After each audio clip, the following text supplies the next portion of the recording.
ঘন কুয়াশায় সারা দেশে নৌযান চলাচল বন্ধ ঘোষণা, শৈত্যপ্রবাহে কাঁপছে দেশ, আরও বাড়তে পারে শীত। হাদির সমাধিস্থলে তারেক রহমান, সেন্ট মার্টিনগামী জাহাজে অগ্নিকাণ্ডে কর্মচারীর মৃত্যু, ১ জানুয়ারি থেকে বন্ধ হচ্ছে যেসব সিম কার্ড। এতক্ষণ শুনলেন সংবাদ শিরোনাম, এবার বিস্তারিত। চ্যানেল প্রতিক্ষণের হয়ে সাথে থাকছি আমি এহেতেশাহ মজুমদার।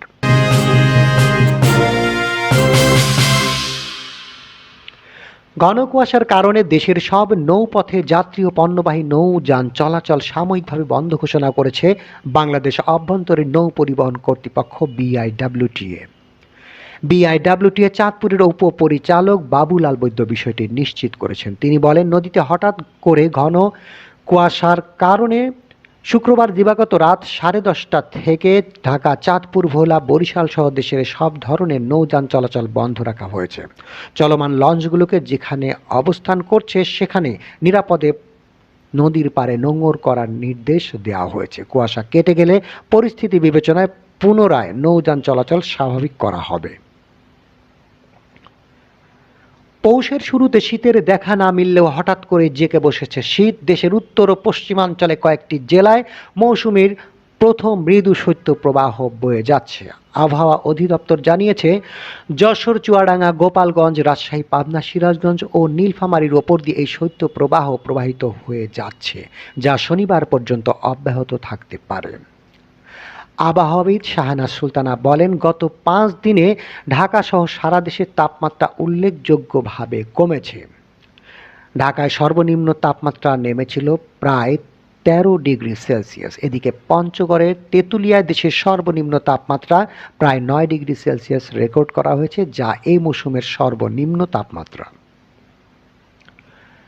শহীদ ওসমান হাদির কবর জিয়ারত করতে শনিবার সকাল 11:16 তারেক রহমান ঢাকা বিশ্ববিদ্যালয়ের কেন্দ্রীয় মসজিদে পাশে অবস্থিত জাতীয় কাজী নজরুল ইসলামের সমাধিস্থলে এসে পৌঁছান। এর আগে সকাল 10:40 তিনি নিজ বাসা থেকে রওনা হন। জানা গেছে, এ সময় ওসমান হাদির কবর জিয়ারতের পাশাপাশি তারেক রহমান জাতীয় কবি কাজী নজরুল ইসলামের কবর জিয়ারত করেন। তারেক রহমানের সঙ্গে বিএনপির মহাসচিব মির্জা ফখরুল ইসলাম, স্থায়ী কমিটির সদস্য মির্জা আব্বাস সহ অনেক শীর্ষ নেতারা উপস্থিত ছিলেন। কক্সবাজারের নুনিয়াছড়া বিআইডব্লিউটিএ ঘাটে সেন্ট মার্টিনগামী জাহাজ দ্য আটলান্টিক ক্রুজে অগ্নিকাণ্ডের ঘটনায় একজন নিহত হয়েছেন। নিহতের নাম নূর কামাল। তবে যাত্রার জন্য ঘাটে অপেক্ষারত 194 জন পর্যটকের কোনো ক্ষতি হয়নি। নিহত নূর কামাল ওই জাহাজের কর্মচারী ছিলেন। আগুন লাগার সময় জাহাজের একটি কক্ষে তিনি ঘুমন্ত অবস্থায় ছিলেন বলে জানা গেছে।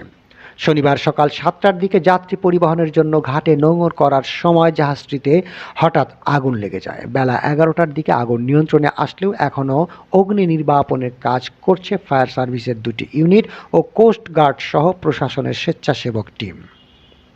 আসন্ন ত্রয়োদশ জাতীয় সংসদ নির্বাচনের আগে সিম ব্যবহারে আরও কঠোর হচ্ছে সরকার। এক ব্যক্তির নামে থাকা মোবাইল সিম কার্ডের সংখ্যা কমানোর সিদ্ধান্ত নিয়েছে বাংলাদেশ টেলিযোগাযোগ নিয়ন্ত্রণ কর্তৃপক্ষ বিটিআরসি। নতুন সিদ্ধান্ত অনুযায়ী আগামী 1 জানুয়ারি থেকে জাতীয় পরিচয়পত্র ব্যবহার করে একজন গ্রাহক সর্বোচ্চ 5টি নতুন সিম নিবন্ধন করতে পারবেন। বর্তমানে যাদের নামে 6 থেকে 10টি সিম রয়েছে সেগুলোর সংখ্যাও ধাপে ধাপে কমিয়ে 5-এ নামিয়ে আনা হবে।